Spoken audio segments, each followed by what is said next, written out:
মুর্শিদাবাদের পরিস্থিতি নিয়ে সাংবাদিকদের মুখোমুখি হলেন পশ্চিমবঙ্গের বিজেপি রাজ্য সম্পাদক সুকান্ত মজুমদার। গলে চাকু লাগাচ্ছে, এসে লাগাচ্ছে, কিছু বলতে গেছি তবুও ছাড়ে না। হাত ধরছি তাও ছাড়ে না।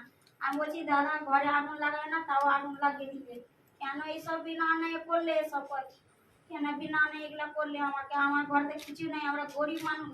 আমার স্বামী একটু মোড়ের পাতা কিনে লাই, আমাদের বাগানও নাই। কাঁঠালের গাছ কিনে লাই, পাতা কিনে লাই, দিয়ে বিক্রি করে আমরা খাই। আর 500-600 টাকা হাফতা পাই, বিয়ে বাঁধি, ছেলে ছেলে নিয়ে আমরা সেইভাবে সংসার চালাই। 1.5 লাখ টাকা লোন নিয়েছি, 4 বছরে একটু করে জোগাড় করে সংসারে কত জিনিস ছিল সবকে পুরো ছাই করে দিয়েছে। কিচ্ছু নাই আমার বাড়িতে। কেন এগুলো বিনা নেই করলে? আমি বিচার চাই মুসলিমেদের। কেন মুসলিম জাত এত অত্যাচার করছে? ওদের অন্যায় করা হয়নি, তাও হিন্দুদের উপরে খালি হামলা চালাচ্ছে। আর বেছে বেছে বেছে খালি মুসলিমেদের ধরে না, হিন্দু বাড়িকে শুধু পুড়িয়ে দিচ্ছে। বেছে বেছে হিন্দু বাড়ি এলাকা পুরাচারি, বেছে বেছে হিন্দু দোকানে করছে, লুটপাট করছে। কেন? একটা মন্দির ছিল শিবের মন্দির, ওই মন্দিরটাকেও ভাঙা হয়েছে। আর দোতলার উপর ওই পাশে যে লুকাচ্ছি, তাও বড় বড় ডিমেল ছাড়ছে, দুয়ারে পেট্রোল ধরছে, বম ছিল, পিস্তল ছিল, চাকু ছিল, অনেক কিছু ছিল ওদের কাছে অস্ত্র। আর আমাদের হিন্দু বাড়িতে কিছু নাই অস্ত্র, বাড়াইতে দিচ্ছিল না। এরকম করে আদর বাড়ো বলছে কি ধর শালিকে, এরকম করে বলছে, গালাগালি করছে, অনেক রকম মুখ খারাপ করেছে, তাও কিছুতেই শুনোনি। আমরা বিএসএফ যদি না থাকতো আমরা বাঁচতাম না। বেদবোনা লোক কেউ।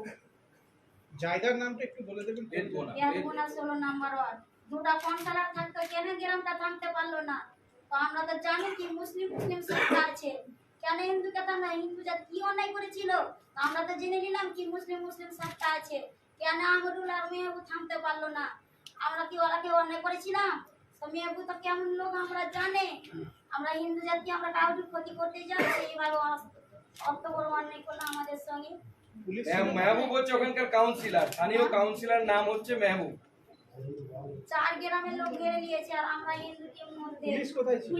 পুলিশ মন্দিরের কাছে ছিল, শিবের মন্দিরের কাছে। আর আমাদের বাড়ির বাগান পুলিশ কি আর হামকি চালাইছে, কি আই বেটা করে এমনি করে মারতে আর ডাকছে, এরকম করে। কাদের ডাকছিল পুলিশ? ওই যে ইয়ারকে ডাকছে, ওই মুন্না মুসলিমই ডাকছে পুলিশকে। পুলিশকে তো মানতে চায় না। তখন যে বিএসএফ এলো, দিয়ে একটু লোক খাওয়ালো আমাদের। আমরা তো বাঁচতাম না, বিএসএফ লেগে বেঁচেছি। বিএসএফ কে তো এমনি করে ডাকছে বাগানে। যারা অত্যাচার করেছে তাদেরকে আপনারা চেনেন? বলছেন চাচা বলেন। চিনি তো, এবার নাম জানি না, আমরা বউ মানুষ কোথায় পাবো? আপনাদের আশপাশের লোকজন চেনা মুখ পরিচিত?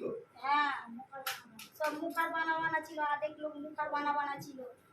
মুখটা ঢাকা ছিল। মুখ্যমন্ত্রী বলছে বাংলাদেশ থেকে এসে করেছে, কি বলবেন? হ্যাঁ, বাংলাদেশ নয়, সুরিতালা ছিল, ইজরতালা ছিল, শামসাদপুরে ছিল, আর পেছে করে এসে ডিগ্রির লোক এসেছে। মুখ্যমন্ত্রী বলছে বিএসএফ সেজে এসে করেছে, বিএসএফ নিয়ে এসে। আজকে এনাদের মুখে শুনলেন যে বিএসএফ ছিল বলে এদের জীবন বেঁচেছে। আজকে মাননীয় মুখ্যমন্ত্রী বলেছেন বিএসএফ এর বিরুদ্ধে নাকি উনি তদন্ত করবেন। বিএসএফ নাকি পয়সা দিয়ে ঢিল মারিয়েছে।